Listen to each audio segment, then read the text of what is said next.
الرحمن الرحيم مالك يوم الدين إياك نعبد وإياك نستعين اهدنا الصراط المستقيم صراط الذين أنعمت عليهم غير المغضوب عليهم ولا الضالين آمين. آمين يا رب العالمين.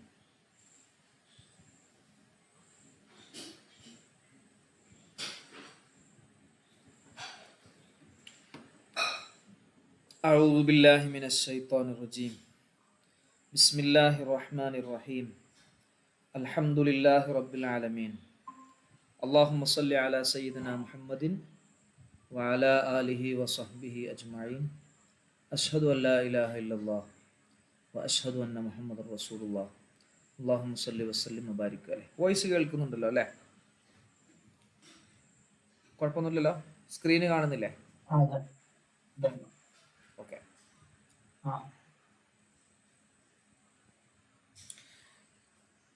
നമ്മളിന്ന് പറയാൻ പോകുന്നത് ഇന്ന് ഹദീസാണ് ക്ലാസ്.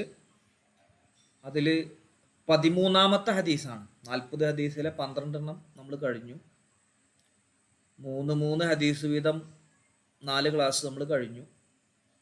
ഇനി 5ാമത്തെ ക്ലാസ്. ഇപ്പോൾ 13, 14, 15 ഹദീസുകളാണ് നമ്മളിതിൽ പറയുന്നത്.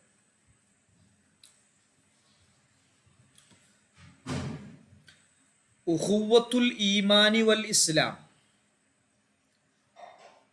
ഇസ്ലാമിലെ ഈമാനിലെ സാഹോദര്യത്തെ കുറിച്ച് പറയുന്ന ഒരു അധ്യായമാണ്.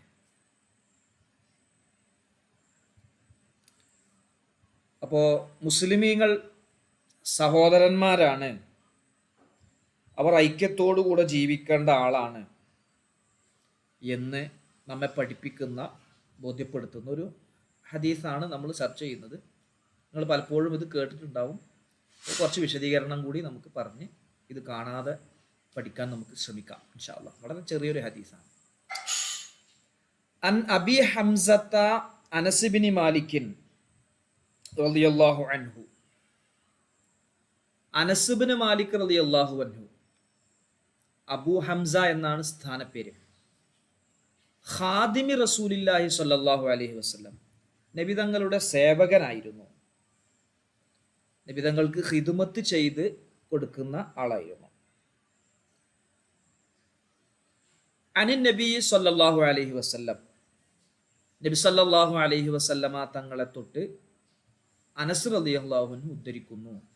ഖാല, നബി തങ്ങൾ പറഞ്ഞു, ലാ യുഅ്മിനു അഹദുക്കും, നിങ്ങളിൽ നിന്നും ഒരാൾ പൂർണ്ണ വിശ്വാസിയാവുകയില്ല. ഈമാൻ ഒരാളുടെ പൂർണ്ണമാവുകയില്ല. ഈമാൻ ഉണ്ടാവൂല എന്നല്ല, ഈമാൻ പൂർണ്ണമാവുകയില്ല. ഹത്താ യുഹിബ്ബ, അവൻ ഇഷ്ടം വെക്കുന്നത് വരെ, ലി അഖീഹി, അവന്റെ സഹോദരന്, അവന്റെ സഹോദരന് വേണ്ടി പ്രിയം വെക്കുന്നത് വരെ, ഇഷ്ടം വെക്കുന്നത് വരെ. എന്തിനെ ഇഷ്ടം വെക്കുന്നത് വരെ? മാ, ഒരു കാര്യത്തിന്. യുഹിബ്ബു ലി നഫ്സിഹി, അവന്റെ സ്വന്തം ശരീരത്തിന് വേണ്ടി ഇഷ്ടപ്പെടുന്ന കാര്യം തൻ്റെ സഹോദരനും ലഭിക്കണം, കിട്ടണം എന്ന് ഇഷ്ടപ്പെടുന്നത് വരെ നിങ്ങളിൽ നിന്നും ഒരാളും പൂർണ്ണമായ വിശ്വാസിയാവുകയില്ല. ഓക്കെ ആണോ? ക്ലിയർ ആണോ? ഹദീസ് ക്ലിയർ ആണോ? എവിടെ? സാഹിദ്, ഹഫീസ്, റാഷിദ്, ക്ലിയർ അല്ലേ? ഇപ്പൊ തന്നെ പഠിക്കാം ഹദീസ്. ലാ യുഅ്മിനു അഹദുക്കും ഹത്താ യുഹിബ്ബ ലി അഖീഹി മാ യുഹിബ്ബു ലി നഫ്സിഹി. അനുവദനീയമാകുന്ന കാര്യങ്ങളാണ് നമ്മൾ ചർച്ച ചെയ്യുന്നത്.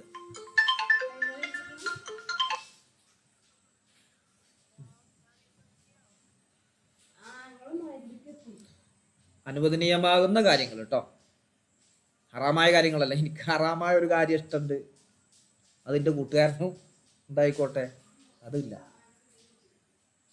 അപ്പൊ അനുവദനീയമായ കാര്യങ്ങൾ ഇഷ്ടപ്പെടുന്ന, എനിക്ക് കുറച്ച് അള്ളാഹുവിൻ്റെ ഭാഗത്തുനിന്ന് ഒരു അനുഗ്രഹം കിട്ടണം, അതെൻ്റെ കൂട്ടുകാരനും കിട്ടട്ടെ. എനിക്കിഷ്ടപ്പെടുന്ന ഒരു കാര്യം എൻ്റെ കൂട്ടുകാരനും എൻ്റെ സഹോദരനും ഉണ്ടാവണം എന്ന് അതിയായി നമ്മളും താല്പര്യപ്പെടുക, ആഗ്രഹിക്കുക. അതിനാണ് അങ്ങനെയുള്ള ഒരാളെ പൂർണ്ണമായ വിശ്വാസിയാവുകയുള്ളൂ.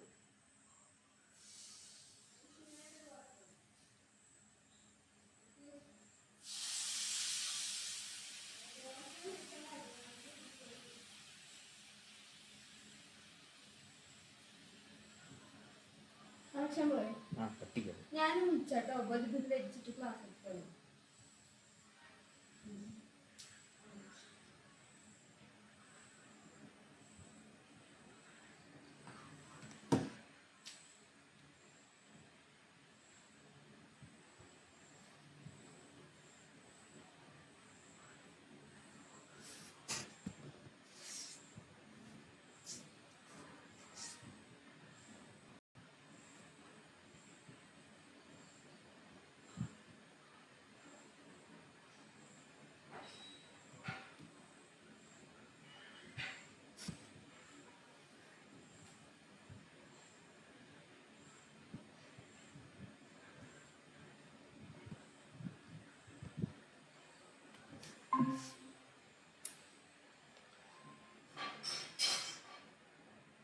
അത് കണക്ഷൻ കോള് വന്നപ്പോഴേ കണക്ഷൻ പോയതാ.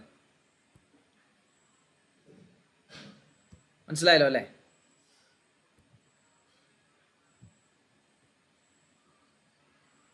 ഓക്കെ. ഇനി അനസ് റളിയല്ലാഹു അൻഹുവിനെ കുറിച്ച് നമുക്കൊന്ന് പറയാം, പരിചയപ്പെടുക. ആരാണ് അനസ് റളിയല്ലാഹു അൻഹു?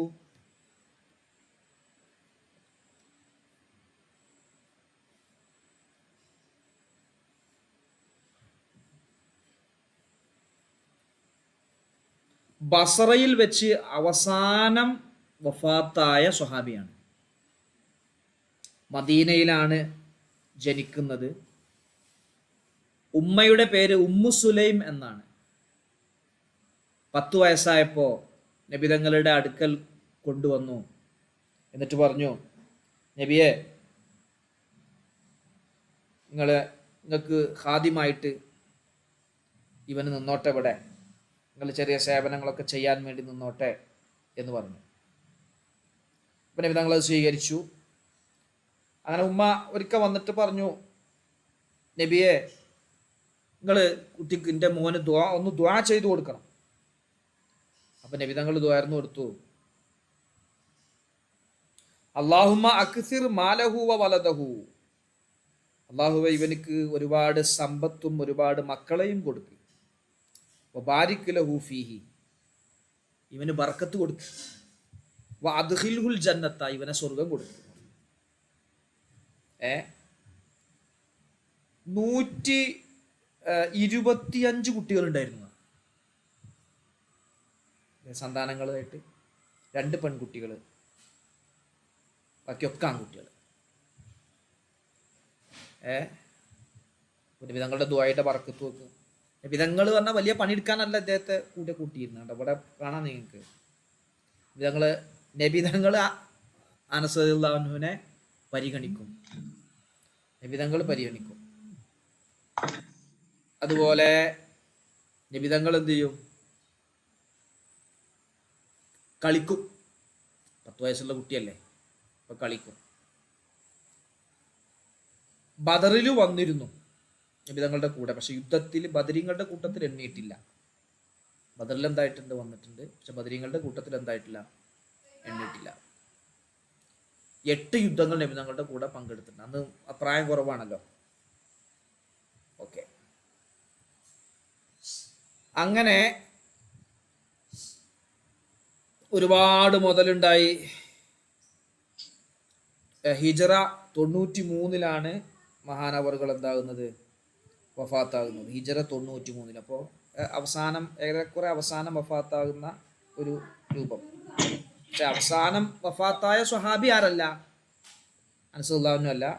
അവസാനം വഫാത്തായ സ്വഹാബിമാരുടെ കൂട്ടത്തിൽ അവസാനം വഫാത്തായത് ഹിജറ 100-ാം വർഷം വഫാത്തായ അബു തുഫൈൽ ആമിർ റളിയല്ലാഹു അൻഹു ആണ്. അബു തുഫൈൽ ആമിർ റളിയല്ലാഹു അൻഹു. ഈ അനസ് റളിയല്ലാഹു അൻഹു അദ്ദേഹത്തിൻ്റെ ശിഷ്യനാണ് സാബിത്ത് റളിയല്ലാഹു അൻഹു. അദ്ദേഹത്തോട് പറഞ്ഞിരുന്നു, നബിതങ്ങളുടെ ഷഅർ, നബിതങ്ങളുടെ മുടിയുടെ ബറക്കത്താക്കപ്പെട്ട മുടി അദ്ദേഹത്തിൻ്റെ കയ്യിലുണ്ടായിരുന്നു കുറച്ച്. എന്നിട്ട് അതെന്ത് ചെയ്യണം, ഞാൻ മരിക്കുന്ന സമയത്ത് എൻ്റെ നാവിൻ്റെ അടിയിൽ വെക്കണം. അത് വെച്ചു കൊടുത്തു എന്നാണ്, ബർക്കത്തെടുത്തു എന്നാണ്. അപ്പൊ നബി സല്ലല്ലാഹു അലൈഹി വസല്ലമ തങ്ങൾ ഈ ഹദീസിലൂടെ നമ്മെ പഠിപ്പിക്കുന്നത് പൂർണ്ണമായ വിശ്വാസിയാവൂല. അപ്പോൾ പൂർണ്ണമായ ഒരു വിശ്വാസിയാവണമെങ്കിൽ തൻ്റെ സഹോദരനും ഇഷ്ടപ്പെടുന്ന കാര്യം, സഹോദരന് ഇഷ്ടപ്പെടുന്ന കാര്യം തനിക്കും എന്ത് ചെയ്യണം, തനിക്ക് ഇഷ്ടപ്പെടുന്ന കാര്യം തൻ്റെ സഹോദരന് കിട്ടണമെന്ന് ആഗ്രഹിക്കണം. അതായത് എൻ്റെ സഹോദരന് നന്മ കിട്ടരുത് എന്നാഗ്രഹിക്കുക, അത് ഈമാൻ പൂർണ്ണമായ ഒരാളുടെ അടയാളമല്ല. അപ്പോൾ ഒരു ഹദീസിൽ ഇങ്ങനെ കാണാം, ഒരു മുസ്ലിമീങ്ങളെല്ലാവരും ഒരു ബിൽഡിങ് പോലെയാണ്. ഒരു ബിൽഡിങ് പോലെ ആകുമ്പോൾ ഓരോന്നും അങ്ങോട്ടും ഇങ്ങോട്ടും ശക്തിപ്പെടുത്തുമല്ലോ. അതിലൊന്നു പോയാൽ അതിൻ്റെതായ ഒരു കുറവുണ്ടാവും. അപ്പം അങ്ങനെ നബി സല്ലല്ലാഹു അലൈഹി വസല്ലമ തങ്ങൾ പല ഹദീസുകളിൽ കാണാം, അഫ്ളലുൽ ഈമാനി അൻ തുഹിബ്ബ ലിന്നാസി മാ തുഹിബ്ബു ലിനഫ്സിക.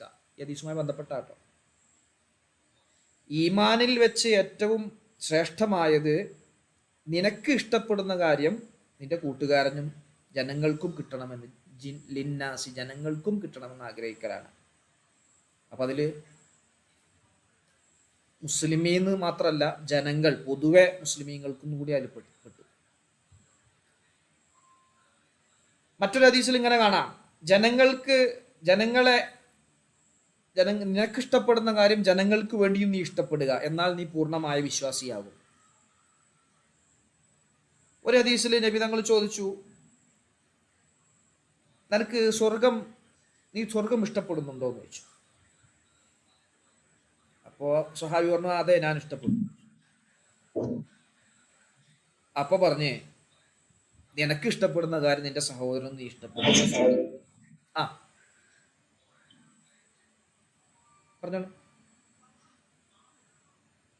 ആരാ ചോദിച്ചേ? റാഷിദ പറഞ്ഞോ.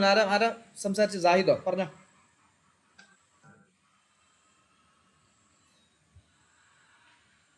കേൾക്കുന്നില്ലേ?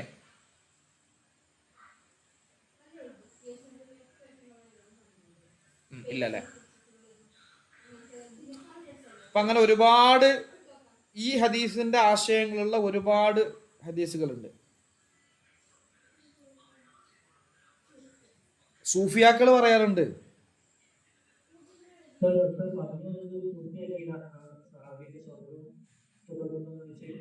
അതന്നെ. അപ്പൊ ഇഷ്ടപ്പെടുന്നുണ്ടോ ചോദിച്ചു. അതെ ഇഷ്ടപ്പെടുന്നുണ്ട് എന്ന് പറഞ്ഞു.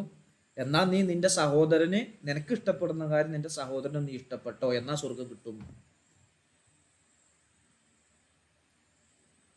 മനസ്സിലായില്ലേ? ഓക്കെ. അപ്പൊ ഇതേ ആശയം കുറിക്കുന്ന ഒരുപാട് ഹദീസുകളുണ്ട്. സൂഫിയാക്കളുണ്ടല്ലോ, വലിയ വലിയ മഹാന്മാർ.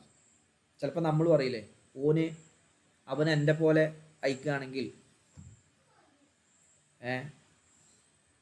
ഞാൻ അപ്പോൾ അവൻ എന്നെ പോലെ ആകുകയാണ് എന്ന് പറഞ്ഞാൽ അതിൻ്റെ ഒരു അർത്ഥം എന്താ? ഞാൻ കുറച്ച് കുഴപ്പമില്ലാത്ത ആളാണ്,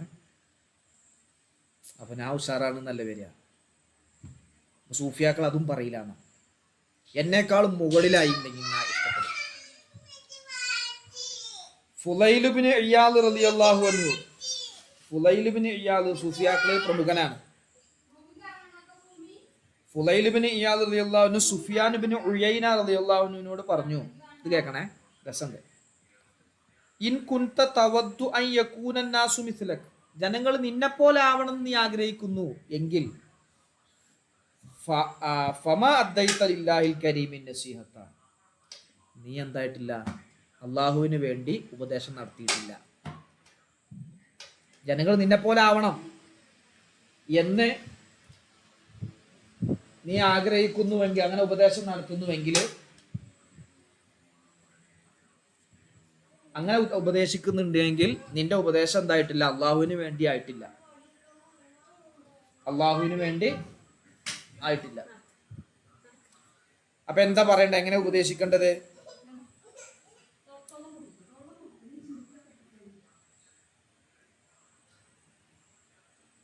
സൂഫിയാക്കളുടെ ഒരു ഭാഷ നോക്ക് നിങ്ങള്.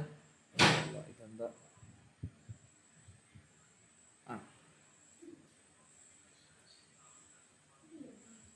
ഫകൈഫ വഅൻത തവദ്ദു അന്നഹും ദൂനക. അവര് നിന്റെ താഴെയാണ് എന്നാണ്. എന്നെ പോലെ ആയിക എന്ന് പറഞ്ഞാൽ അതിന്റെ അർത്ഥം എന്താ?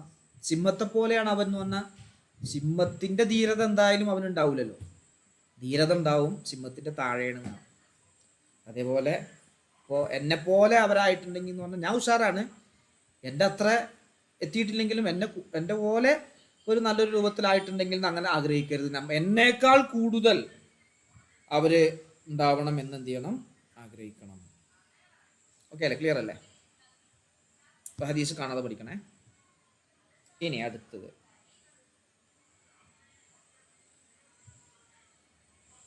14-ാമത്തെ ഹദീസ് കേട്ടാ.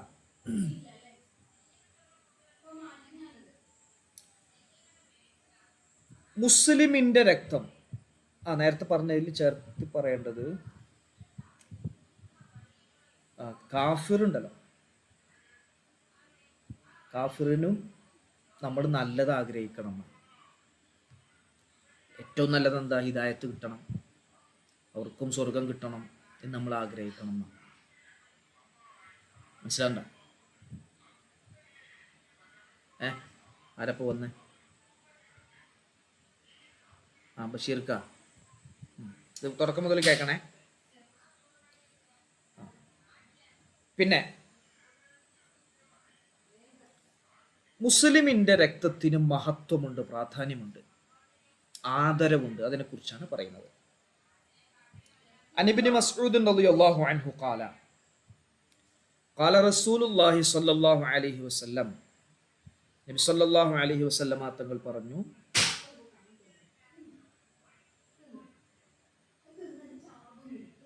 ലാ യഹില്ലു, ഹലാലല്ല, ദമുംബ്രിഇൻ മുസ്ലിമിൻ, മുസ്ലിമായ ഒരു മനുഷ്യന്റെ രക്തം ഒലിപ്പിക്കൽ. ഒരു മുസ്ലിമായ ഒരു മനുഷ്യന്റെ രക്തമൊലിപ്പിക്കൽ അനുവദനീയമല്ല. എങ്ങനെയുള്ള മുസ്ലിമാണ്? യഷ്ഹദു, അവൻ സാക്ഷ്യം വഹിക്കുന്നു, അൻ, കാര്യം, ലാ ഇലാഹ ഇല്ലല്ലാഹു വ അന്നി റസൂലുള്ളാഹ്, ഞാൻ അള്ളാഹുവിന്റെ റസൂലാണെന്നും അള്ളാഹു അല്ലാതെ മറ്റൊരു ഇലാഹില്ലെന്നും സാക്ഷ്യം വഹിക്കുന്ന ഒരു മുസ്ലിമിന്റെ രക്തമൊലിപ്പിക്കൽ അനുവദനീയം അല്ല. ഇല്ലാ ബി ഇഹ്ദാ സലാസിൻ, 3 കാര്യങ്ങളിൽ ഒന്നുകൊണ്ടല്ലാതെ. 3 കാര്യങ്ങളിൽ ഒന്നുകൊണ്ടല്ലാതെ. അതാ 1, അപ്പൊ അവന്റെ രക്തം ഒലിപ്പിക്കാൻ പറ്റുമെന്നർത്ഥം. 1, അസ്സയ്യിബു സാനി, അസ്സയ്യിബു, ഹലാലായ മാർഗത്തിൽ വിവാഹബന്ധം കഴിഞ്ഞ് ലൈംഗികമായ താല്പര്യങ്ങളൊക്കെ നിർവഹിക്കാൻ പറ്റിയ ഒരാൾ, അസാനി, അങ്ങനെയുള്ള ഒരാൾ വ്യഭിചരിച്ചു. അങ്ങനെയുള്ള ഒരാൾ എന്ത് ചെയ്തു? വ്യഭിചരിച്ചു. അപ്പൊ വ്യഭിചാരിയായ സയ്യിബ്, കല്യാണമൊക്കെ കഴിഞ്ഞു, അവന് അനുവദനീയമാകുന്ന രൂപത്തിൽ അവൻ്റെ ലൈംഗിക താല്പര്യങ്ങളൊക്കെ നിർവഹിക്കാൻ പറ്റിയിരുന്നു. പക്ഷെ അവന് വിവാഹം കഴിഞ്ഞിട്ടും അതിനുള്ള സാധ്യതകൾ ഉണ്ടായിട്ടും അവൻ വ്യഭിചരിച്ചു നടന്നു. അവൻ്റെ രക്തം ഒലിപ്പിക്കാം, അവനെ മരണം വരെ എറിഞ്ഞു കൊല്ലണം. മരണം വരെ എറിഞ്ഞു കൊല്ലണം. കുറച്ച് കൂടിപ്പോയോ? കുറച്ച് കൂടിപ്പോയോ? അതെന്തിനാണ്? ഞാൻ മുമ്പ് പറഞ്ഞു വന്ന ഓർമ്മ, ഈ കുഴപ്പങ്ങളില്ലാതിരിക്കാനാണ്. വിചാരിച്ചാൽ എന്താ ഉണ്ടാവുക? അതിൽ സന്താനം ഉണ്ടാവും, പ്രശ്നം ഉണ്ടാവും, കുടുംബ ബന്ധത്തിൻ്റെ എന്താ പറയുക, കുടുംബ ബന്ധം തകരും. കുട്ടിയുടെ പിതാവ് വ്യഭിചാരത്തിലുണ്ടാകുന്ന കുട്ടിക്ക് പിതാവിലേക്ക് ചേർക്കാൻ പറ്റൂല ഒന്ന്. പിന്നെയോ അവന് ആ വ്യഭിചാരം നടത്തിയ ആളെ സ്ത്രീയെ കെട്ടിയ ഒരു പുരുഷനുണ്ടെങ്കിൽ അന്യായമായ ഒരു തറവാട് ബന്ധം ചേർക്കലായി വരും. അങ്ങനെയൊക്കെ കുറേ കുഴപ്പങ്ങളുണ്ട്. അപ്പോൾ ഒരു മനുഷ്യൻ്റെ തറവാട് ബന്ധത്തിന് ഇസ്ലാം അതീവ പ്രാധാന്യം നൽകുന്നുണ്ട് എന്നതിൻ്റെ അടയാളമാണിത്. അപ്പോൾ ഇതിന് എറിഞ്ഞു കൊല്ലും എന്ന് ഒരു നിയമമുണ്ടെങ്കിൽ ആരും എന്താവില്ല, അതിന് നിൽക്കില്ല. അപ്പോൾ ഈ പ്രശ്നം ഉണ്ടാവില്ല. ഇതുപോലെ ഹെൽമറ്റ് വെച്ച് വാഹനം ഓടിക്കണം, അല്ലെങ്കിൽ 2000 രൂപ ഫൈൻ ഉണ്ടാകും എന്ന് പറഞ്ഞാൽ അതെന്തിനാ നിയമം കൊണ്ടുവരണേ? സുബൈർക്ക, അല്ലെങ്കിൽ സീറ്റ് ബെൽറ്റ് ഇട്ട് വണ്ടി ഓടിക്കണം, അല്ലെങ്കിൽ 2000 രൂപ ഫൈൻ ഉണ്ടാവും. വിദേശത്തൊക്കെ ഉള്ള ആളുകൾക്ക് അറിയാം, 10,000, 2000, 3000, 4000, 5000, 10,000 റിയാലുകളായിരിക്കും ഫൈൻ. എന്തുകൊണ്ടാണത്? എന്തിനു വേണ്ടിയിട്ടാണത്? എല്ലാവരും ഹെൽമെറ്റ് വെച്ച് വെക്കാതെ വണ്ടി ഓടിക്കാനാണോ? ഫൈന് വാങ്ങാനാണോ? എന്തുകൊണ്ടായിരിക്കും സുബൈർക്ക? അപകടം അല്ലാതിരിക്കും. എല്ലാവരും ഹെൽമെറ്റ് വെക്കണം, അപകടം ഉണ്ടാവരുത്, കുഴപ്പമുണ്ടാവരുത്, എല്ലാവരും ആരോഗ്യത്തോടു കൂടി ജീവിക്കണം, അതിന് വേണ്ടിയിട്ടാണ്. അപ്പം അതേപോലെ ഇസ്ലാം ഇത്തരം നിയമങ്ങൾ വെക്കുന്നത് കുടുംബ ബന്ധത്തിൽ തകർച്ച ഉണ്ടാവരുത്, അത് വെച്ചിട്ടാണ്. അപ്പോൾ ഒന്നതിട്ടാ. അതുപോലെ വൻ നഫ്സു ബിൻ നഫ്സി, ഒരു ശരീരത്തിനെ മറ്റൊരു ശരീരത്തിന് പകരം ഒരു മുസ്ലിമായ മനുഷ്യൻ മറ്റൊരു മുസ്ലിമായ മനുഷ്യനെ കൊന്നു എന്ന് വെക്കും. അല്ലെങ്കിൽ ഇസ്ലാമിക രാജ്യത്ത് നികുതി തന്ന് ഇസ്ലാമിക രാജ്യത്ത് ജീവിക്കുന്ന ചില അമുസ്ലിമുകളായ ആളുകളുണ്ട്. അവരെ സംരക്ഷണം ഇസ്ലാം കൊടുക്കും. മുസ്ലിമീങ്ങൾക്ക് മാത്രമല്ല, അവർക്ക് വേണ്ട സംരക്ഷണവും അവരുടെ വേണ്ട സൗകര്യങ്ങളൊക്കെ ചെയ്തു കൊടുക്കാൻ ഗവൺമെൻറ് നിശ്ചയിക്കുന്ന ഒരു വിഹിതം നികുതി, നമ്മുടെ നാട്ടിലൊക്കെ ഉള്ളതുപോലെ ഒരു നികുതി നമ്മളെ ഗവൺമെൻറ്റിന് കൊടുത്താൽ അവരുടെ സംരക്ഷണം ഉത്തരവാദിത്വം ആരേറ്റെടുക്കും? ആ ഭരണകൂടം, ഇസ്ലാമിക ഭരണകൂടം ഏറ്റെടുക്കും. ആ സ്ഥലത്തുള്ള ഒരു അമുസ്ലിമായ സഹോദരനെ ഒരു മുസ്ലിം അകാരണമായി കൊന്നു, എന്നാൽ ഇവനെയും തിരിച്ചു കൊല്ലും. അതെന്തിനാ? ശരീരം സംരക്ഷിക്കാനാണ്. ശരീരം സംരക്ഷിക്കാൻ. ഒരു മനുഷ്യൻ്റെ ജീവന് വിലയുണ്ട്, ജീവൻ വെറുതെ അന്യായമായി നശിപ്പിക്കരുത് എന്ന് കാണിക്കാനാണ്. അവിടെയൊക്കെ വലിയ വിഷയങ്ങൾ പറയാണ്ട്, ഒരുപാട് ചർച്ചകളുണ്ട് അവിടെ. മനഃപൂർവ്വം കൊല്ലണം, ലക്ഷ്യം വെച്ച് എന്ത് ചെയ്യണം? കൊല്ലണം. അതുപോലെ ഒന്നത്, അപ്പോൾ ഇസ്ലാമിൽ ഒരാളുടെ കൈ അപകടം വരുത്തി, അല്ലെങ്കിൽ ഒരു കണ്ണിന് അപകടം വരുത്തി. അപ്പോൾ കണ്ണിന് കണ്ണ്, കയ്യിന് കൈ. ഒരാളെയും ദ്രോഹിക്കാൻ, ഒരാളെയും അപായപ്പെടുത്താൻ, ഒരാളെയും വേദനിപ്പിക്കാൻ ഒരാൾക്കും അവകാശമില്ല. അതാണ് ഇസ്ലാമികമായ നിയമം.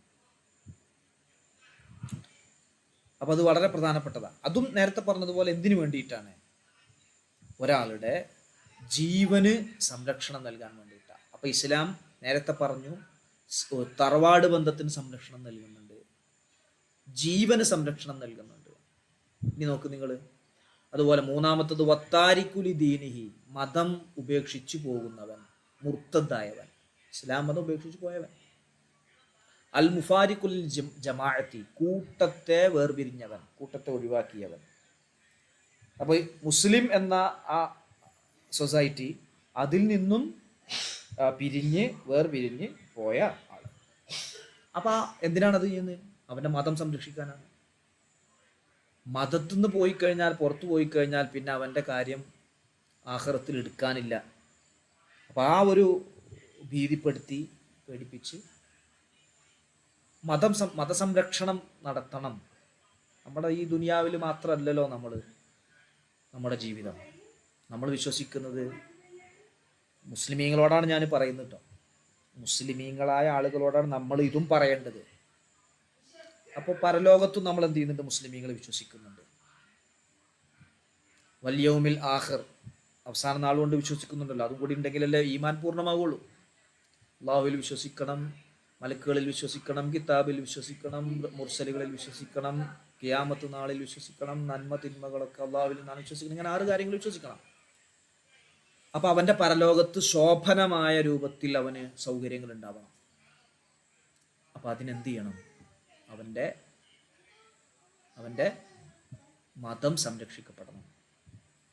അപ്പൊ മതത്തിൽ രാജിയായി പോയി കഴിഞ്ഞാൽ ഇസ്ലാമിക ഭരണകൂടം, ഇതൊക്കെ ഇപ്പൊ നമ്മൾ നമ്മുടെ പ്രത്യേക കോണ്ടക്സ്റ്റിൽ വായിക്കരുത്. നമ്മുടെ ഇന്ത്യൻ സാഹചര്യങ്ങളിലോ ഇന്ത്യൻ പൊളിറ്റിക്സിലോ ഇതൊന്നും വായിക്കരുത്. ഇസ്ലാമികമായ ഭരണകൂടം നിലനിൽക്കുന്ന, ഇസ്ലാമിക ശരീഅത്ത് നടപ്പിൽ വരുത്തുന്ന രാജ്യത്ത് പൊതുജനങ്ങളല്ലത് ചെയ്യുക. പൊതുജനങ്ങൾക്കല്ല. അതിന് ഉത്തരവാദിത്തപ്പെട്ട ഭരണകൂടം, ഉത്തരവാദിത്തപ്പെട്ട അതോറിറ്റി അത് നിയമപരമായി കൈകാര്യം ചെയ്യുന്നതായി പറഞ്ഞേ. ഇത് വളരെ ശ്രദ്ധയോടുകൂടെ പറയേണ്ടതും മനസ്സിലാക്കേണ്ടതുമായ വിഷയമാണ്. അപ്പോൾ ചില എന്താ പറയുക, ആളുകൾ തെറ്റായി മനസ്സിലാക്കിയതുപോലെ നമ്മൾ മനസ്സിലാക്കരുത്. ഇവിടെ എല്ലാം എന്നർത്ഥം. ഇസ്ലാമിക ഭരണകൂടം നിലവിലുള്ള വ്യവസ്ഥാപിതമായ ഇസ്ലാമിക ശരീഅത്ത് അനുസരിച്ച് ഭരണം നടത്തുകയും അതിൻ്റെ കാഴ്ചപ്പാടനുസരിച്ച് മതവിധികളും നീതിന്യായ സംവിധാനങ്ങളും ഒക്കെയുള്ള വ്യവസ്ഥാപിതമായ ഒരു രാജ്യത്ത് നടപ്പിൽ വരുത്തേണ്ട കാര്യങ്ങളാണ് ഈ പറഞ്ഞത്. അപ്പം ഈ 3 വിഷയങ്ങൾ, ഈ 3 കാര്യങ്ങൾ, ഈ 3 പേർക്ക് വേണ്ടി അല്ലാതെ എന്ത് ചെയ്യരുത്? നമ്മൾ ഒരു മുസ്ലിമിനെ രക്തം ഒലിപ്പിക്കാൻ പാടില്ല. അപ്പം എന്താ ഈ 3 എണ്ണത്തിലും? ആള് കൊല ചെയ്യപ്പെടും. ഒന്ന് എറിഞ്ഞു കൊല്ലപ്പെടും, മറ്റൊന്ന് കൊന്നാൽ തിരിച്ചു കൊല്ലപ്പെടും, മറ്റേതും കൊല്ലപ്പെടും. ഇത് അനുവദനീയമാണ്.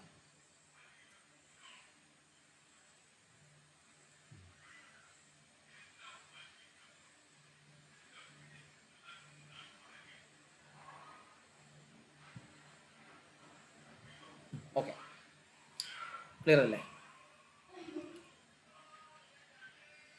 ഇനിയുണ്ട് കേട്ടാ.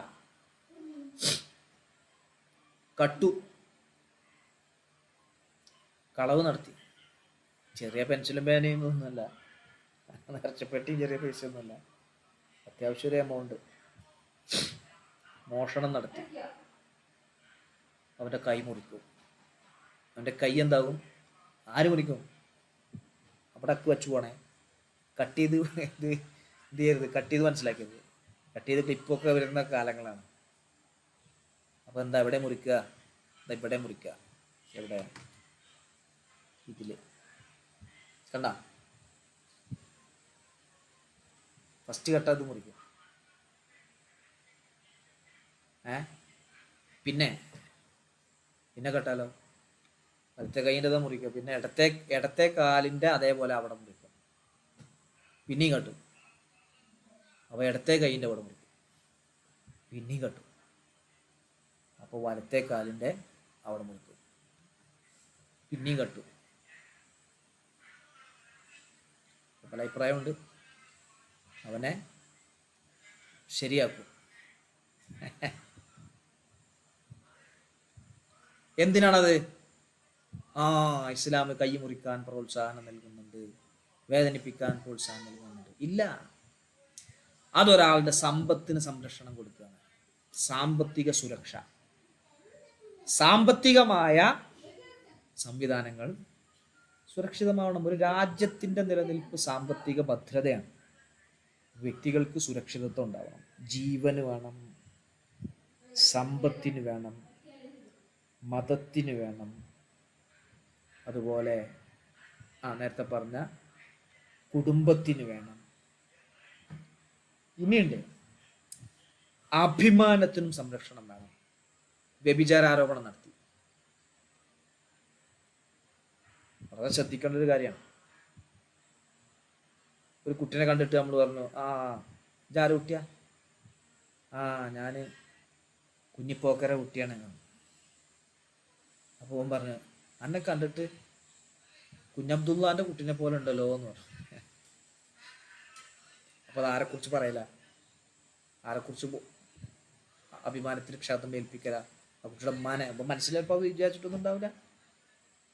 അപ്പൊ ആരോപണം അത് ഒരു തമാശ രൂപത്തിൽ പറഞ്ഞതിനെ കുറിച്ചല്ല ഈ പറയുന്നത്. വെറുതെ ചില ആരോപണങ്ങളൊക്കെ പറയല്ലോ ചിലര് തെളിവൊന്നുമില്ലാതെ. അവളല്ല അങ്ങനെ തന്നെ. അവളൊക്കെ രാത്രി എന്താ പലരോടെ കൂടെയാണ് വരല്, ആരൊക്കെയാണ് അവിടെ, അങ്ങനെ ഇങ്ങനെ പറഞ്ഞു എന്ന് വിചാരിക്കുക. 80 അടി അടിക്കുക, 80 അടി. കള്ള് കുടിച്ചാൽ അടുത്ത പറയാം. അപ്പോൾ 80 അടിയാണ് ഈ പറയണത്. ഏതൊരു ഉസ്താദ് ഒരു കുട്ടിയെ തല്ലിന്ന് പറഞ്ഞിട്ടൊരു വീഡിയോ കണ്ടല്ലോ നിങ്ങൾ. തല്ലായിരിക്കണമെങ്കിൽ ഒക്കെ ഓൺലൈൻ ക്ലാസ് ആക്കണം. ഉസ്താദിനെ തല്ലിയല്ലോ, തിരിച്ചു പോയി തല്ലിയല്ലോ, അങ്ങനത്തെ തല്ലല്ല, ചാട്ടവാറ് കൊണ്ടുള്ള തല്ല്. ഒരടി കിട്ടിയാൽ അവിടെ പൊളഞ്ഞു പോകും. അമ്മാതിരി അടി, 80 അടിയുണ്ട് അടി. അതെന്തിനാ? അടിക്കാൻ പൂതിയായിട്ടല്ല, അത് അഭിമാനത്തിന് സംരക്ഷണം കൊടുക്കുകയാണ്. നിങ്ങൾ എൻ്റെ കൂടെ അല്ലേ? ഞാൻ പറഞ്ഞത് കേൾക്കുന്നില്ലേ ബഷീർക്ക? ആരാ? ഹഫീസില്ലേ? സാഹിദ് പോയാ? ഹഫീസേ? അപ്പോ പിന്നെ കള്ളു കുടി സ്ഥിരപ്പെട്ട 40 അടി അടിക്കും. 40 അടി, ഇമാതിരി അടി അടിക്കും. അതെന്തിനാ? ബുദ്ധി സംരക്ഷിക്കുകയാണ് ഇസ്ലാം. അപ്പൊ ഈ 6 കാര്യങ്ങൾ, ഇത് വളരെ പ്രധാനപ്പെട്ട കാര്യങ്ങളാണ്. ഒന്ന് ജീവൻ, ഒന്ന് നിങ്ങളൊന്ന് പറഞ്ഞു നോക്കി ഏതൊക്കെയാണത്. ഒന്ന് ജീവൻ സംരക്ഷണം, പിന്നെ ഈ പറഞ്ഞത് പറ, കുടുംബം സംരക്ഷിക്കണം, പിന്നെ എഴുതി വെക്കണേ, ശരീരം സംരക്ഷിക്കാൻ, പിന്നെ മതം സംരക്ഷിക്കാൻ, പിന്നെ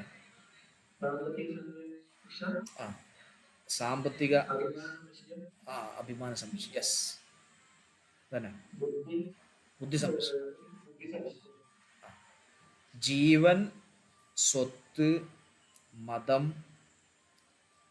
അതുപോലെ കുടുംബം, ബുദ്ധി, അഭിമാനം.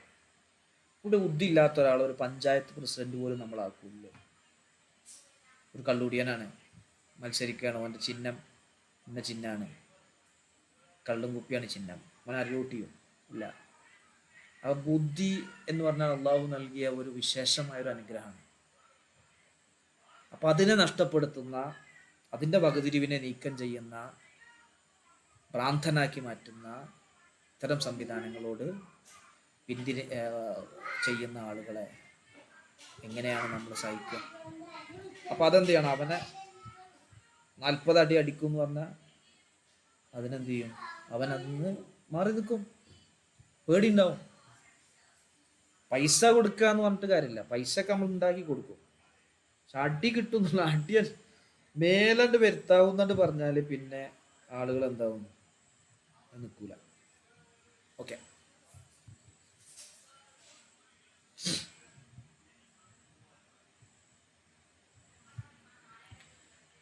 പതിനഞ്ചാമത്തെ ഹദീസ്.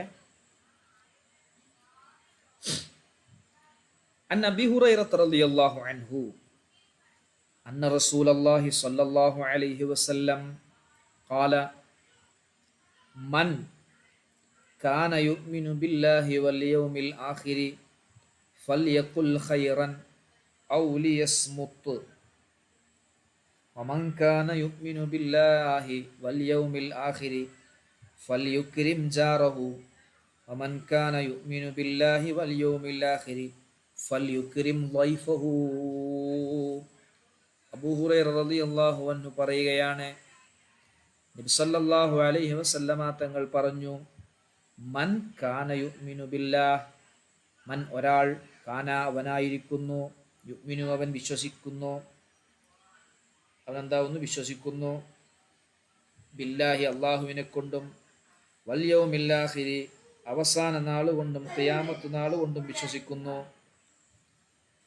നമ്മൾ ചെയ്തതിനൊക്കെ നാളെ പരലോകത്ത് വെച്ച് കണക്കെടുത്ത് പ്രതിഫലം കിട്ടും. ഇതൊക്കെ വിശ്വസിക്കുന്ന ഒരാൾ ഫൽയഖുൽ ഖൈറൻ, അവൻ നല്ലത് സംസാരിക്കട്ടെ, ഔ ലിയസ്മുത്, അല്ലെങ്കിൽ അവൻ മിണ്ടാതിരിക്കട്ടെ. ഒന്നത് അതിന്റെ വാക്കർത്ഥം ആദ്യം പറഞ്ഞിട്ട് വിശദീകരിക്കട്ടെ. വാക്കർത്ഥം കൊണ്ട് വിശദീകരിക്കാം. വമൻ കാന യുഅ്മിനു ബില്ലാഹി വൽ യൗമിൽ ആഖിർ, അല്ലാഹുവിനെ കൊണ്ടും അന്ത്യനാൾ കൊണ്ടും വിശ്വസിക്കുന്ന ഒരാൾ, ഫൽയുക്രിം ജാറഹു, അവൻ അവന്റെ അയൽവാസിയെ ആദരിക്കട്ടെ. അയൽവാസിയെ ആദരിക്കണം.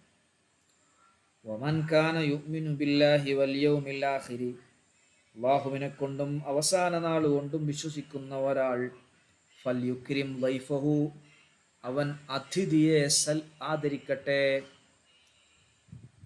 ഓരോന്നിനെയും ആദരിക്കുന്നത്, അയൽവാസിയെ ആദരിക്കുന്നത് ഓനക്ക് വേണ്ടത് കൊടുക്കുക, ഓനെ ദ്രോഹിക്കാതിരിക്കുക, ഓനെന്തെങ്കിലും ചെയ്താൽ എന്താ ചെയ്യുക, ക്ഷമിക്കുക, അവൻ്റെ മുഖത്ത് നോക്കി പുഞ്ചിരിക്കുക, ഇതൊക്കെയാണ്. അതുപോലെ അതിഥിയെ സന്തോഷിപ്പിക്കുക, ആദരിക്കുക, ബഹുമാനിക്കുക, ഇതൊക്കെ ചെയ്യണം. അപ്പോൾ അത് ഈമാൻ, എന്താ പറയുക, ഈമാൻ്റെ ലങ്ക് കൂട്ടുന്ന, ഈമാൻ്റെ മാറ്റ് കൂട്ടുന്ന കാര്യങ്ങളാണ്. ഒന്നാമത്തെ ഭാഗം, മൻ കാന യുഅ്മിനു ബില്ലാഹി വൽ യൗമിൽ ആഖിർ ഫൽയഖുൽ ഖൈറൻ ഔ ലിയസ്മുത്. ഷാഫി ഇമാം പറയാണ്, ഒരു വിഷയം സംസാരിക്കുകയാണെങ്കിൽ അവൻ ചിന്തിക്കണം, ആലോചിക്കണം. എന്നിട്ട് ആലോചിച്ചിട്ട് പറയാം. ആലോചിച്ചിട്ട് അവന് ബോധ്യപ്പെടുകയാണ്. ശ്രദ്ധിക്കണേ, ആലോചിച്ചു, ഞാൻ അപ്പോൾ അത് സംസാരിക്കണോ എന്ന് ആലോചിച്ചു. എന്നിട്ട് അവന് ബോധ്യപ്പെട്ടു, ഒരു കുഴപ്പമല്ല, സംസാരിക്കണതിന് കുഴപ്പമില്ല, എന്നാൽ സംസാരിക്കാം. ഹറാമായ സംസാരമോ കറാഹത്തായ സംസാരമോ അതിൽ വരൂല. ഹറാമും വരൂല, ഞാൻ സംസാരിച്ചാൽ ഹറാമും ഉണ്ടാവില്ല, കറാഹത്തും ഉണ്ടാവില്ല, കുഴപ്പവും നാട്ടിലുണ്ടാവില്ല, എന്നാൽ സംസാരിക്കട്ടെ, ആലോചിച്ചിട്ടേ സംസാരിക്കാവൂ. ഇമാം ഷാഫി റളിയല്ലാഹു അൻഹു പറഞ്ഞതാണ്.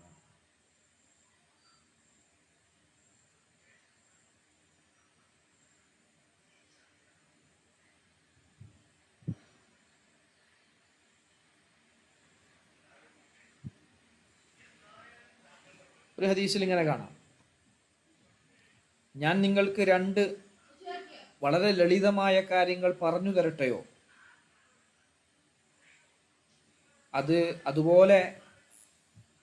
അതുപോലത്തതിനെ ആർക്കും അള്ളാഹു നൽകിയിട്ടില്ല.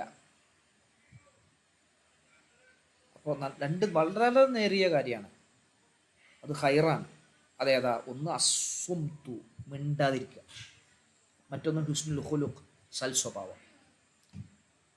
എല്ലാവർക്കും പറ്റുന്നൊരു കാര്യമാണുള്ളത്, എല്ലാവർക്കും പറ്റുന്ന കാര്യമാണ് മിണ്ടായിരിക്കുക.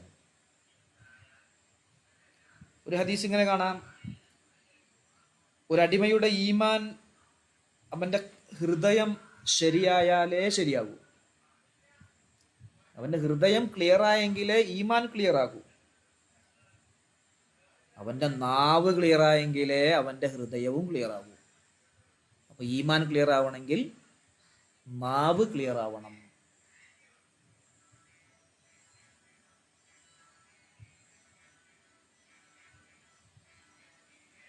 നാവിനെ, മറ്റൊരു ഹദീസില്, നാവിനെ സൂക്ഷിക്കാതെ ഒരാൾക്ക് തഖ്വ ചെയ്യാൻ കഴിയില്ല.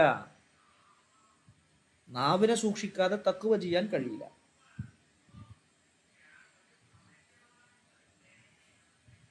മറ്റൊരു ഹദീസില് ശ്രദ്ധിക്കണേ,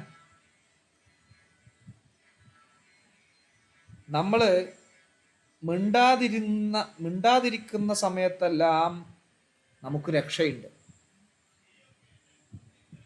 മിണ്ടിയാലോ ഒന്നിരിക്കാൻ നമുക്ക് അനുകൂലമായിരിക്കും, അല്ലെങ്കിൽ കേടായിരിക്കും. നല്ലതായിരിക്കും അപ്പോൾ രേഖപ്പെടുത്തും, നല്ലത് രേഖപ്പെടുത്തും, അല്ലെങ്കിൽ കേടായിരിക്കും, അല്ലെങ്കിൽ തെറ്റ് രേഖപ്പെടുത്തും.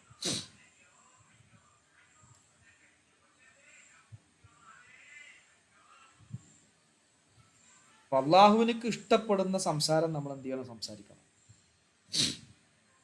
വഹബ് ഇബ്നു മുനബ്ബിഹ് റളിയല്ലാഹു അൻഹു പറഞ്ഞു, ഈ തത്വചിന്തകരുണ്ടല്ലോ, അവരെല്ലാവരും പറഞ്ഞിട്ടുണ്ട്, ഈ ഫിലോസഫിയുടെ അടിസ്ഥാനം തന്നെ മിണ്ടാതിരിക്കലാണ്. വിസ്ഡം, ഫിലോസഫി എന്ന് പറഞ്ഞാൽ വിസ്ഡം എന്നൊക്കെ നമുക്ക് അർത്ഥം പറയാം. വിസ്ഡം, തത്വജ്ഞാനം, അതിൻ്റെ അടിസ്ഥാനം തന്നെ മിണ്ടാതിരിക്കലാണ്. ഫുലൈൽ റളിയല്ലാഹു അൻഹു, നമ്മൾ ഫുലൈൽ ഇബ്നു ഇയാദ് റളിയല്ലാഹു അൻഹു പറയാണ്, ഹജ്ജോ നല്ലത് ഉദ്ദേശിച്ചുകൊണ്ടുള്ള യാത്രയോ ജിഹാദോ ഒന്നും നാവിനെ നിയന്ത്രിക്കുന്നതിനേക്കാൾ കഠിനമായിട്ടില്ല. നാവ് നിയന്ത്രിക്കാൻ പറ്റുക എന്നുള്ളതാണ് വളരെ ബുദ്ധിമുട്ട്. അതിനേക്കാൾ ബുദ്ധിമുട്ട് ജിഹാദിനില്ല, യാത്ര പോകുന്നതിനില്ല, ഹജ്ജിന് പോകുന്നതിനുമില്ല. ഓക്കെ അല്ലേ? ക്ലിയർ അല്ലേ? ലുക്മാൻ റളിയല്ലാഹു അൻഹു മകനോട് പറയാണ്, സംസാരിക്കുക എന്നത് വെള്ളിയാണെങ്കിൽ മിണ്ടാതിരിക്കുക എന്നത് സ്വർണമാണ്.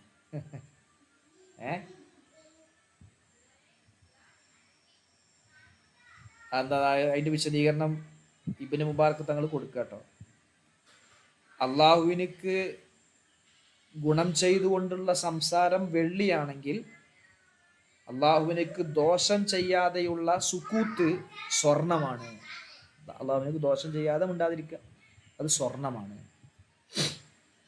അതിന്റെ വിശദീകരണം.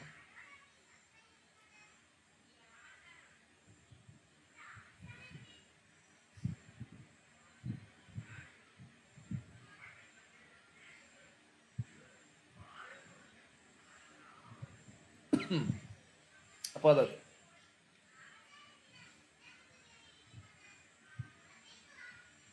പിന്നെ നമ്മളെന്താ രണ്ടാമത് പറഞ്ഞ്,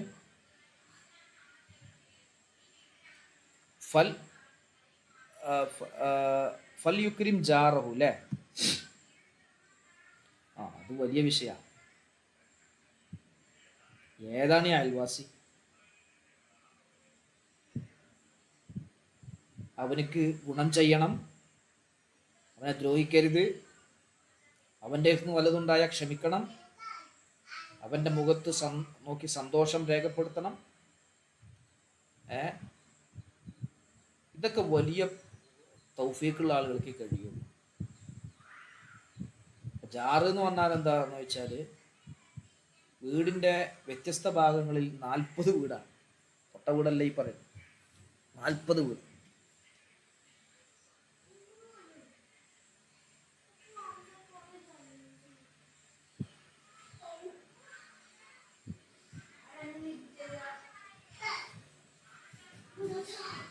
പിന്നെ ബാങ്ക് കേൾക്കുന്ന സ്ഥലത്തുള്ളവരൊക്കെ അയൽവാസികളാന്ന് പറഞ്ഞു. ഒരു മഹലിൽ, ഒരു നാട്ടിലൊരു മഹലിൽ 1000 വീടുണ്ടെങ്കിൽ 1000 വീടും മഹൽ എന്താണ് ജാറാന്ന് അഭിപ്രായമുണ്ട്. അപ്പൊ നമ്മൾ എന്ത് ചെയ്യണം എന്ന് വെച്ചാല്, അയൽവാസികൾ 3 വിധമുണ്ട്. ഒന്ന് കാഫിർ, അവനും അയൽവാസിയാണ്, അവനോട് വേണ്ട പരിഗണന നമ്മൾ കൊടുക്കണം. മറ്റൊന്ന് മുസ്ലിം, അവന് 2 ക്വാളിറ്റി ഉണ്ട്, ഒന്ന് അയൽവാസിയാണ്, ഇസ്ലാമും ഉണ്ട്. അപ്പോൾ ആ 2 പരിഗണന അവന് വേണം. പിന്നെ അയൽവാസി മുസ്ലിമാണ്, കുടുംബക്കാരനാണ്, അപ്പോൾ 3 പരിഗണന ഉണ്ട്. അയൽവാസിയാണ്, ഇസ്ലാമുണ്ട്, അതുപോലെ കുടുംബമുണ്ട്. ഒരു ഹദീസിൽ ഇങ്ങനെ കാണാം, ജിബ്രീൽ അലൈഹിസ്സലാം അയൽവാസിയോട് നല്ലത് ചെയ്യണമെന്ന് എന്നെ ഉപദേശിച്ചുകൊണ്ടേയിരിക്കുകയാണ്. ഞാൻ വിചാരിച്ചു അനന്തരാവകാശം കൊടുക്കേണ്ടി വരുമോ, അത്രയും സ്ഥാനമുണ്ട്, അത്രയും. അബൂദർ റളിയല്ലാഹു അൻഹു പറയാണ്, എൻ്റെ ഹബീബ്, എൻ്റെ ഖലീൽ, എൻ്റെ ഉറ്റ ചങ്ങാതി നബി സല്ലല്ലാഹു അലൈഹി വസല്ലമ തങ്ങൾ എന്നോട് ഉപദേശിച്ചു, നീ കറി ഉണ്ടാക്കുകയാണെങ്കിൽ അതിൽ വെള്ളം കൂട്ടണം, എന്നിട്ട് നിൻ്റെ അയൽവാസികളിലേക്ക് നോക്കിയിട്ട് അവർക്കതിന്ന് മാന്യമായത് കൊടുക്കണം. കറി ഉണ്ടാക്കുകയാണ്, നല്ലൊരു ഭക്ഷണം നമ്മളെ വീട്ടിൽ ഉണ്ടാക്കുകയാണ്, അവരെ കൂടി പരിഗണിക്കുക. ഇവിടെ ഉണ്ടാവില്ലേ ചെറിയ കുട്ടികളൊക്കെ, പാവങ്ങളല്ലേ, ഇവിടുന്ന് ഭക്ഷണം ഉണ്ടാക്കുന്ന സ്മെല്ലും കാര്യങ്ങളൊക്കെ അങ്ങോട്ടൊക്കെ എത്തുമല്ലോ. നമ്മളോട് പറയേണ്ടതില്ല, ഞാൻ പറഞ്ഞത് മാത്രം. അവരെ പരിഗണിക്കണം. എത്ര എത്ര ഒരു സൗന്ദര്യം നോക്കും നിങ്ങൾ. കറി ഉണ്ടാക്കുകയാണെങ്കിൽ വെള്ളം കൂട്ടുക, വെള്ളം അത്രയും കൂട്ടുക, കറിയുടെ ടേസ്റ്റ് കിട്ടുമല്ലോ.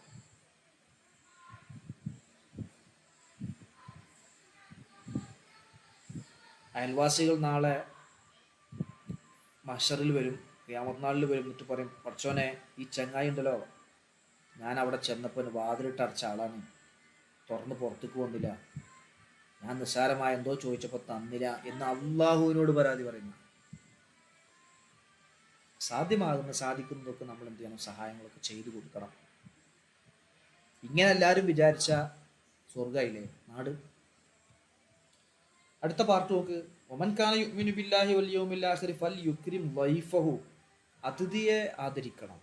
സമ്പന്നനായാലും ഫക്കീറായാലും നല്ലത് സംസാരം സംസാരിക്കുക. എന്താണോ ഉള്ളത് അത് വേഗം കൊണ്ടുവന്ന് കൊടുക്കുക. ആളുകളെ ഇരുന്നിട്ട് മുഷിപ്പിക്കരുത്. ഒരു വീട്ടിലേക്ക് ഒരു അതിഥി വന്നാൽ ഭക്ഷണം വേഗം കൊടുക്കുക.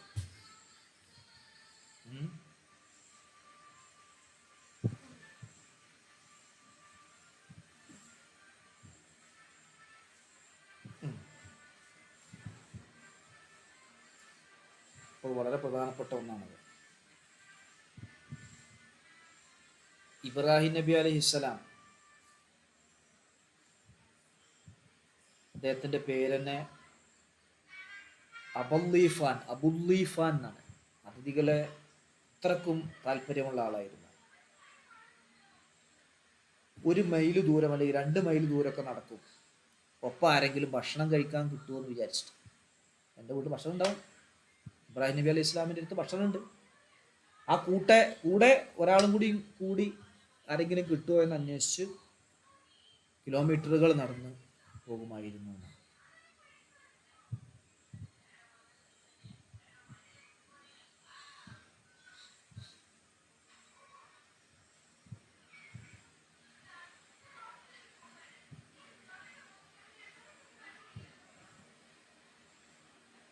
ഓക്കെ, ഇത്രയും കാര്യങ്ങൾ നമ്മൾ ശ്രദ്ധിക്കണം. അതിഥിയെ നമ്മൾ എന്ത് ചെയ്യണം? സൽക്കരിക്കണം, ആദരിക്കണം, അയൽവാസിയെ ആദരിക്കണം. അതുപോലെ നല്ലത് പറയുക, അല്ലെങ്കിൽ മിണ്ടാതിരിക്കുക. റഅയ്തല്ലദീ യുകദ്ദിബു ബിദ്ദീൻ ഫദാലികല്ലദീ യദ്ഉൽ യതീം വലാ യഹുദ്ദു അലാ തുആമിൽ മിസ്കീൻ ഫവൈലുൽ ലിൽ മുസല്ലീൻ الذين هم عن صلاتهم ساهون الذين هم يراءون ويمنعون الماعون. സാരമായ സൂചി, പാത്രം അല്ലേ? പണ്ടൊക്കെ ഒരു കല്യാണത്തിനൊക്കെ പോകുമ്പോൾ നമ്മുടെയൊക്കെ ഉമ്മാരോട്, അല്ലെങ്കിൽ നമ്മൾ പ്രായമുള്ള ആളുകൾക്കൊക്കെ മനസ്സിലാവും, ഒരു കുപ്പായം കടം വാങ്ങിപ്പോവും, ഉമ്മമാരെ അപ്പുറത്തെ വീട്ടിൽ നിന്ന് മാല കടം വാങ്ങിപ്പോവും, ചിലപ്പോൾ വിരുന്നുകാരൻ വന്ന അപ്പുറത്തു നിന്നൊരു പപ്പടം കടം വാങ്ങും, ഒരു ഗ്ലാസ് പഞ്ചസാര കടം വാങ്ങും, ചായപ്പൊടി ചിലപ്പോൾ കടം വാങ്ങും. ഇതൊക്കെ ഉണ്ടായിരുന്നു. ഓർമ്മ ഉണ്ടായിരിക്കെങ്കിലും പുതിയ ആളുകൾക്കൊന്നും ഓർമ്മ ഉണ്ടാവില്ല. നമ്മുടെ ഹഫീസിനൊന്നും ഓർമ്മ ഉണ്ടാവില്ല. പ്രായമുള്ള നമ്മളെപ്പോലുള്ള ആളുകൾക്കൊക്കെ ഓർമ്മ ഉണ്ട്. ബഷീർക്ക അല്ലേ? സുബൈർക്ക ആ, ഞാൻ പെണ്ണ് കാണാൻ പോകുന്ന സമയത്ത് വണ്ടിയിൽ നിന്ന് കൂട്ടുകാരൻ്റെ ചെരുപ്പ് മാറ്റിയിട്ടാണ് ഞാൻ പോയത്. ചെരുപ്പ് മോശമൊന്നും ഉണ്ടാകുന്നില്ല, നമുക്കൊരു അങ്ങനെയൊക്കെ ഉണ്ടാവും, നമ്മുടെ വീടുകളിലൊക്കെ ഉണ്ടാവും. സൂചി കടം വാങ്ങും പോയിട്ട്, ഒരു ഗ്ലാസ് പഞ്ചസാര, അല്ലെങ്കിൽ വിരുന്നുകാർ വന്നിട്ടുണ്ടാവും, കുട്ടികൾക്ക് ഭക്ഷണം കൊടുത്ത് കഴിഞ്ഞിട്ടാകാരം വന്നിട്ടുണ്ടാവുക. അപ്പോൾ അടുത്ത വീട്ടിൽ പോയിട്ട് കടം വാങ്ങും, കുപ്പായം കടം വാങ്ങും. ഇന്നൊക്കെ നമ്മളെ മക്കളോട് അതൊക്കെ ഒന്ന് പറഞ്ഞാൽ, വാപ്പ ഭയങ്കര തള്ളലാണ് പറയും. അന്നത്തെ ഒരു സാമൂഹിക ബന്ധം പശ്ചാത്തലം അങ്ങനെ ആയിരുന്നു. ഭക്ഷണം ഉണ്ടാക്കിയാൽ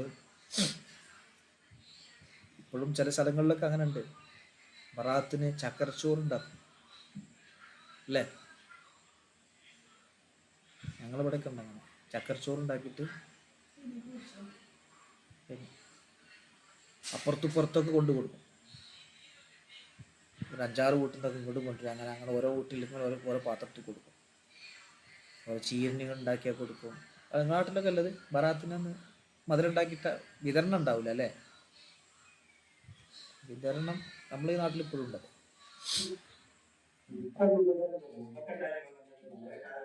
ആ ഇപ്പോൾ നമ്മളിവിടെ ഉണ്ട്. നമ്മൾ പിന്നെ വിദേശന്മാരും അയൽവാസികളൊക്കെ അടുത്തടുത്ത വീടുകളാകുമ്പോൾ അങ്ങോട്ടും ഇങ്ങോട്ടും അങ്ങോട്ട് ഏതാ ടേസ്റ്റ് ഇതൊക്കെ നോക്കും നല്ലത്. അല്ല അതൊരു രസമാണ്. അതൊക്കെ ഒരു അയൽവാസിയോടും ഒക്കെ ചെയ്യേണ്ട ഒരു ബാധ്യതയായിരുന്നു. ചെരുപ്പും ബുക്കും പേന പേന കടം വാങ്ങുക, അപ്പോൾ അതൊക്കെ ഉണ്ടായിരുന്നു. പക്ഷെ അന്നും ചില ആളുകൾ ഇതൊന്നും കൊടുക്കൂല. സൂചി അത്തരം ആളുകളെ അതാ അവർക്ക് നരകമുണ്ട് എന്നാണ്. ഫവൈലുല്ലിൽ മുസല്ലീൻ അല്ലദീനഹും അൻ സ്വലാത്തിഹിം സാഹൂൻ. നിസ്കാരത്തിൽ ശ്രദ്ധയില്ലാത്തവർ, അല്ലദീനഹും യുറാഊൻ പകൽമാന്യന്മാരായി നടക്കുന്ന ആളുകൾ, വയംനഊനൽ മാഊൻ നിസ്സാരമായ സംഗതികളെ തള്ളിക്കളയുന്നു. പാത്രങ്ങൾ ഒരു വീട്ടിൽ വല്ല പരിപാടി ഉണ്ടെങ്കിൽ വലിയ പാത്രം അപ്പുറത്തെ വീട്ടിലുണ്ടെങ്കിൽ കൊണ്ടുവരും. അല്ലെങ്കിൽ ഗസ്റ്റുകൾ വരുമ്പോൾ നമ്മൾ ഇന്നൊക്കെ നല്ല നല്ല പ്ലേറ്റുകളൊക്കെ ഗസ്റ്റുകൾക്ക് വേണ്ടി നമ്മൾ വീട്ടിൽ മാറ്റി വെക്കുമല്ലോ. നമ്മൾ പോലും തിന്നില്ല, നമുക്ക് പോലും പെണ്ണുങ്ങൾ തരില്ല. ആർക്കാ കൊടുക്കുക? ആരെങ്കിലും വിരുന്ന് വരുമ്പോൾ ഓൽക്ക് കൊടുക്കും. പണ്ടങ്ങനല്ല, വിരുന്ന് ഉള്ള പാത്രം നമ്മൾ ഉപയോഗിക്കും. എന്നിട്ട് ഗസ്റ്റുകളൊക്കെ വരുമ്പോൾ അപ്പുറത്തുനിന്ന് നല്ല പ്ലേറ്റും പൊട്ടുന്ന പ്ലേറ്റും ചില്ല് പ്ലേറ്റും ഒക്കെ ഉണ്ടെങ്കിൽ അത് വാങ്ങിക്കൊണ്ടുവന്നിട്ട് അതിൽ ഭക്ഷണം ഗസ്റ്റുകൾക്ക് കൊടുക്കുമായിരുന്നു, അതിഥികൾക്ക്. അങ്ങനെയൊക്കെ ഉണ്ടായിരുന്നു. ഇന്ന് നമ്മളെ വീട്ടിലുണ്ട്, സൗകര്യമുണ്ട്, എല്ലാ വീട്ടിലും ഉണ്ട്, സൗകര്യമുണ്ട്. അപ്പോൾ പാത്രം കടം വാങ്ങിയ വലിയ പാത്രം ചിലപ്പോൾ ഒരു ഗ്രാമത്തിൽ ഒന്നേ ഉണ്ടാവുള്ളൂ. അത് ആ വീട്ടുകാർക്ക് ചിലപ്പോൾ കിട്ടിക്കൊള്ളണം തന്നെയല്ല, പല പല വീടുകളിലും ആയിരിക്കും. ഓക്കെ, കസേര കൊണ്ടുപോവുക. ചിലപ്പോൾ അറിയപ്പെട്ട 1-2 വീടുകളിലെ കസേര ഉണ്ടാവുള്ളൂ. ആ കസേര അങ്ങോട്ടും ഇങ്ങോട്ടും കൊണ്ടുപോവുക. അങ്ങനെയൊക്കെ ഉള്ള സംഗതികളൊക്കെ ഉണ്ടായിരുന്നു. അപ്പം അതൊക്കെ അയൽവാസികളോട് ചെയ്യേണ്ട ഒരു ബാധ്യതയും മര്യാദയും ഒക്കെയാണ്. അത് നിഷേധിക്കുന്നവർക്ക് വൈല് എന്നുള്ള അതികഠിനമായ നരകമുണ്ട് എന്നാണ് പരിശുദ്ധ ഖുർആനിൽ പറയുന്നത്. അപ്പം നമ്മളതൊക്കെ പാലിച്ച് ശ്രദ്ധിച്ച് നടക്കുക. ക്ലിയർ അല്ലേ? ഓക്കെ അല്ലേ? ആ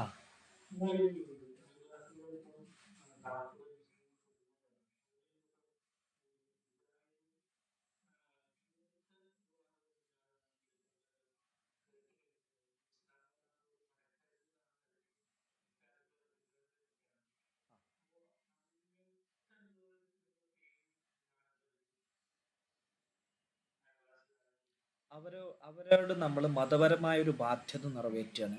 എന്ത്? അവരോട് സഹകരിക്കരുത് എന്നാ പറയാം. സഹകരിച്ച് കഴിഞ്ഞാൽ അത് തെറ്റായ ഒരു സന്ദേശം നൽകും. ഈ വിശ്വാസമോ ഞങ്ങളുടെ പുത്തൻ വാദമോ ഞങ്ങളുടെ ആചാരങ്ങളൊന്നും കുഴപ്പമൊന്നുമില്ല എന്ന ഒരു ചിന്ത അവർക്കും വരും. അത് പുറമുള്ള ആളുകൾക്കും വരും. ഓല് എന്താണ് പുത്തൻവാദികളായിട്ടും യാഥാ ഉസ്താദല്ലേ അവിടെ പോയി സഹകരിക്കണം, അവരെല്ലാ വിഷയത്തിലും സഹകരിക്കുന്നുണ്ട്, അതുകൊണ്ട് ഇപ്പം നമുക്ക് പോണേൽ കുഴപ്പമൊന്നുമില്ല. അങ്ങനെ പുത്തൻവാദം നിസ്സാരമായി വരും. പുത്തൻവാദം 2 രൂപമുണ്ട്. പുത്തൻവാദം കൊണ്ട് ഇസ്ലാമെന്ന് പുറത്തു പോണവരുണ്ട്, പുത്തൻവാദം കൊണ്ട് തെറ്റ് ചെയ്യുന്നവരുണ്ട്. അങ്ങനെ രണ്ട് വിഭാഗങ്ങളുണ്ട്.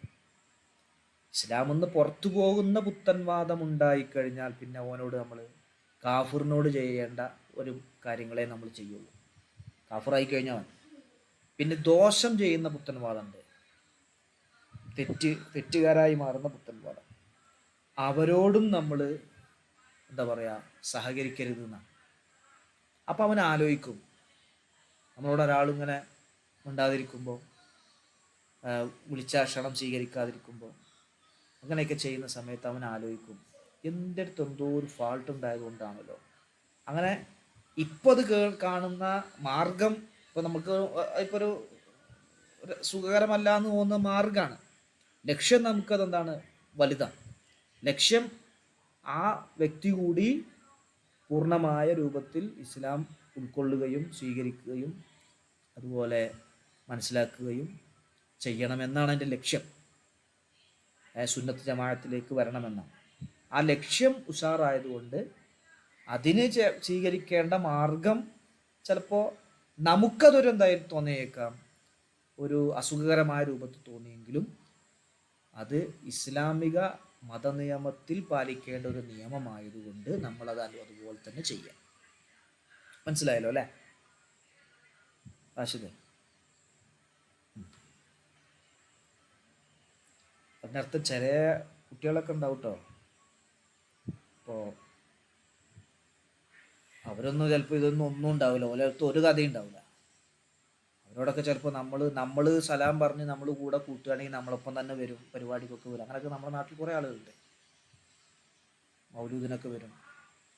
അതുപോലെ വാപ്പയൊക്കെ വലിയ മുജാഹിദുകാരനൊക്കെ. നമ്മുടെ ഇടപെടലും നമ്മുടെ ഹിക്മത്തോടു കൂടെയുള്ള പറയലും സിയാറത്തിനൊക്കെ വരും, മക്കാമുകളിലേക്കൊക്കെ വരും. അങ്ങനെയുള്ള ആളുകളുണ്ട്. അപ്പോൾ അങ്ങനെ ഹിക്മത്തോടു കൂടെ നമുക്ക് ചെയ്യാൻ പറ്റും, കൂടെ കൂട്ടാൻ പറ്റുന്നവരെ അങ്ങനെയും നമുക്ക് ചെയ്ത് നമ്മൾ നന്നാക്കുക, ആളുകളെ നമ്മൾ നന്നാവുക. മറ്റേ ഹുദൈൽ തങ്ങൾ പറഞ്ഞതുപോലെ നമ്മൾ നന്നാവാൻ കഠിനമായി പരിശ്രമിക്കുക, നമ്മളെക്കാൾ മറ്റുള്ളവർ നന്നാവാൻ വേണ്ടി നമ്മൾ ആഗ്രഹിക്കുക. അപ്പോൾ നമുക്ക് വലിയ ഗുണങ്ങൾ കിട്ടും.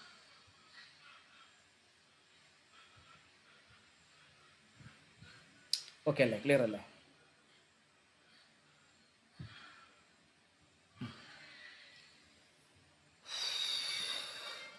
എന്തെങ്കിലും സംശയം ഉണ്ടെങ്കിൽ പറയാം, അല്ലെങ്കിൽ നമുക്ക് അവസാനിപ്പിക്കാം.